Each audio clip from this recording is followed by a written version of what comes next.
করিয়ে দেওয়া হতো।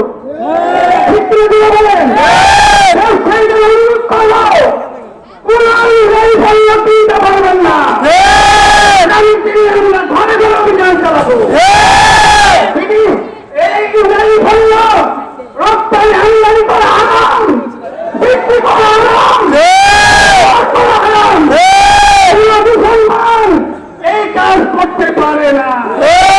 আজকে ভাবতেছিলাম ময়মনসিংহের ব্যবসায়ীরা কমপক্ষে 2 ঘন্টা দোকান বন্ধ রাখতে হলো,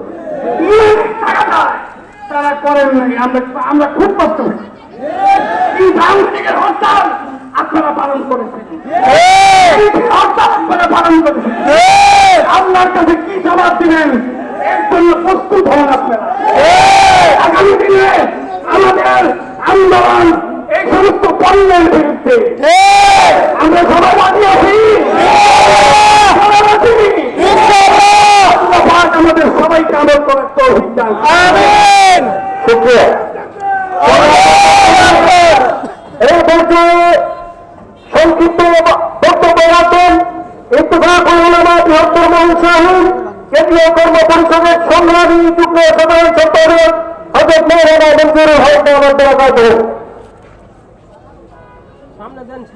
সম্মানিত উপস্থিতি, আমরা কয়েকটি আগুন এখানে সমাবেশ করেছি ফিলিস্তিনের পক্ষে, ইসরায়েলের বিরুদ্ধে। আমরা আজও বলতেছি পক্ষে আমার এই ময়মনসিংহ শহরে ইসরায়েলি পণ্য সহ সকল প্রকার ইহুদিবাদ কর্মসূচি বন্ধ থাকতে হবে। ইহুদিদের কোনো আস্তানা এই শহরের আমরা রাখতে দেব না ইনশাআল্লাহ। আল্লাহ আমাদেরকে তৌফিক দান করুন, আমিন।